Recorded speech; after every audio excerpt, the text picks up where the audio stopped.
అలాగే నగేష్ గారికి నమస్కారం. అయితే మనము చాలా ఆసక్తిగా అసలు ప్రజలకు అసలు ఏం జరుగుతుంది తెలంగాణలో ఈ 16-18 నెలలుగా ఏం జరుగుతుంది, ఎందుకు ఇన్ని కాలయాపన జరుగుతుంది, అసలు ఎందుకు కాళేశ్వరం పైన ఇన్ని ఆరోపణలు విసికెత్తిపోయారు నాకు తెలిసి.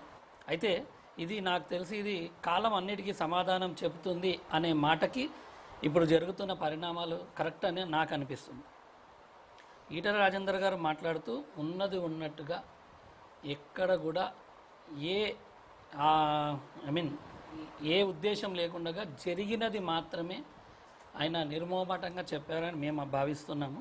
ఎందుకంటే ప్రతిదీ ఒక పద్ధతి ప్రకారంగా ఎన్ని ఆరోపణలు చేశారంటే నోటికి ఏది వస్తే అది, ఎంత వస్తే అంత, ఎలా పడితే అలా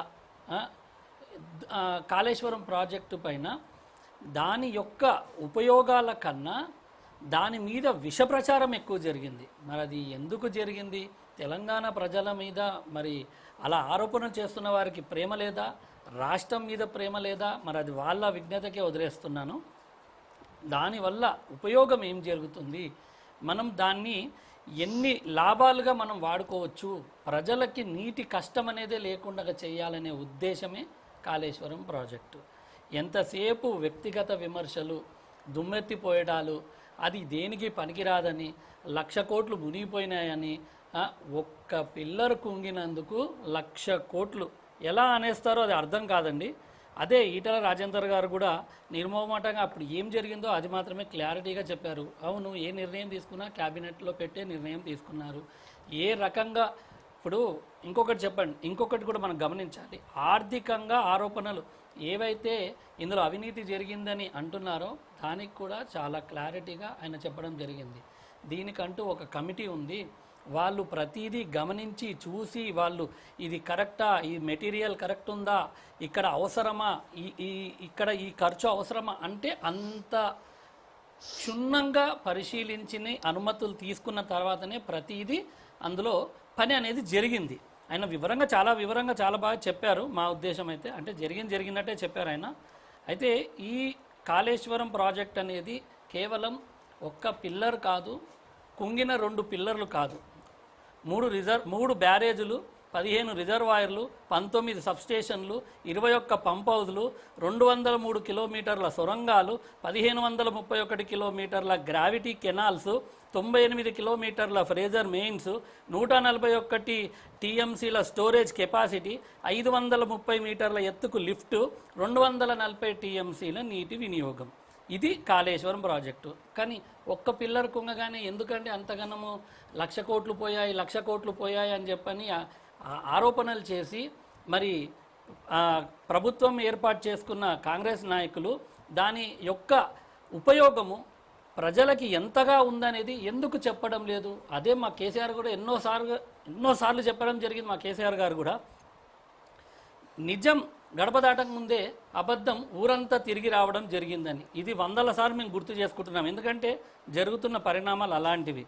ఇప్పుడు ఏ రకంగా చూసినా కూడా ఇందులో క్లారిటీ. ఇంకోటి చూడండి, ఈరోజు హరీష్ రావు అన్నగారు పవర్ పాయింట్ ప్రజెంటేషన్ చేయడం జరిగింది బీఆర్ఎస్ భవన్లో.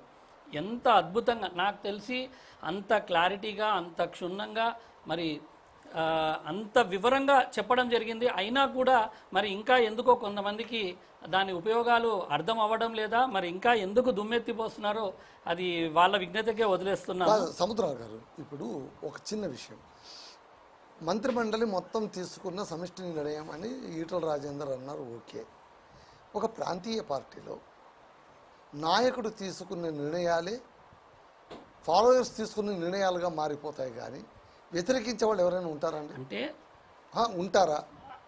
అంటే ఇప్పుడు మంత్రులుగా అయ్యుండొచ్చు, సీఎం ఒక నిర్ణయం తీసుకున్నారు అంటే కనుక అదే మంత్రిమండలంలోన లేదు మేము దీన్ని వ్యతిరేకిస్తున్నాము అనేవాళ్ళు ఉంటారా? అంటే సీఎం ఒక నిర్ణయం తీసుకున్నారు అనే ముందే క్యాబినెట్ భేటీ అనేది జరుగుతుంది. ఆ క్యాబినెట్ భేటీలో అజెండా ఏముంటుంది? వీళ్ళు పెట్టిన అంశాలు అజెండాగా ఉంటాయి కదా. అలా అని కాదు, ఎవరి సలహాలు సూచనలు ఎవరి ఐడియాలజీ వాళ్ళకు ఉంటుంది. కాబట్టి కంపల్సరీ. దీంట్లో ఇంకొకటి కూడా క్లారిటీ ఇచ్చారు, మీరు గమనించండి.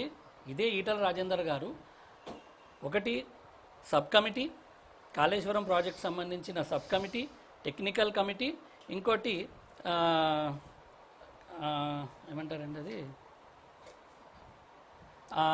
సలహాదారు, అంటే దానికంటూ అడ్వైజరీ కమిటీ కన్నా ఎక్స్పర్ట్ కమిటీ అనేది, అంటే 3 కమిటీలను ఏర్పాటు చేసి ప్రతి నిర్ణయం తీసుకోవడం జరిగింది. ఎన్నో అనుమతులు తీసుకోవడం జరిగింది. ఏదైతే ఆ ప్లానింగ్ ఉందో కాళేశ్వరం ప్రాజెక్టు యొక్క రీడిజైనింగ్ ఎందుకు మార్చడం జరిగిందనేది కూడా ఈటల రాజేందర్ గారిని అడిగితే చాలా క్లారిటీగా చెప్పారు. అవును, అప్పుడు ఉన్న మహారాష్ట్ర ప్రభుత్వం ఒప్పుకోకపోవడం వల్ల మేము దాన్ని మార్చడం జరిగింది. 152 అడుగులకి మనం ప్రపోజల్ పెడితే ఎట్టి పరిస్థితుల్లో అది ఒప్పుకునేదే జరగదు, అది మేము ఎట్టి పరిస్థితుల్లో ఒప్పుకోము అని మహారాష్ట్ర కరాఖండిగా చెప్పింది. అప్పుడున్న కాంగ్రెస్ ప్రభుత్వం ఉండే, ఇక్కడ కాంగ్రెస్ ప్రభుత్వం ఉండే, మరి మహారాష్ట్రలో కాంగ్రెస్ ప్రభుత్వం ఉండే, కేంద్రంలో కూడా కాంగ్రెస్ ప్రభుత్వం ఉండే. మరి అప్పుడు వాళ్ళు చేయలేకపోయినారు, ఒప్పించలేకపోయినారు. 14లో కేసీఆర్ గారు రావడం, ఇది వెంటనే ఆ పనిని వాళ్ళు వెంటనే తీసుకొని మహారాష్ట్రకు వెళ్ళడం, ఎన్నోసార్లు వాళ్ళని సంప్రదించి మాట్లాడడం జరిగింది. అప్పుడు వాళ్ళు ఒప్పుకోకపోవడం, అక్కడ కూడా ఎన్నికలు రావడం, మళ్ళీ ఒక 6 నెలలు టైం తీసుకొని మళ్ళీ అక్కడికి వెళ్ళడం, అక్కడ తర్వాత కాంగ్రెస్ తర్వాత బీజేపీ రావడం జరిగింది.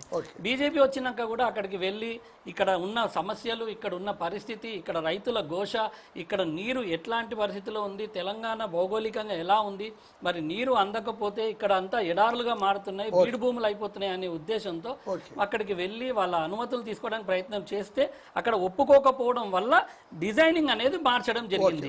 ఇక్కడ ఇంకోటండి, మేడిగడ్డ దగ్గర ఎందుకు అక్కడ ప్రాజెక్ట్ అక్కడెందుకు నిర్మాణం జరిగింది, బ్యారేజ్ అక్కడెందుకు నిర్మాణం జరిగింది అంటే అది కూడా కేంద్రం నుంచి వచ్చిన సలహా ద్వారానే అక్కడ కూడా నిర్మించడం జరిగింది. అది కూడా క్లారిటీగా చెప్పారు.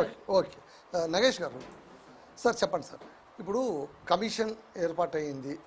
సో మనం ఎంతకాలంగా కాంగ్రెస్ ప్రభుత్వం చెప్తూనే వస్తుంది ఏంటంటే కనుక అందులోనే అవినీతి జరిగింది.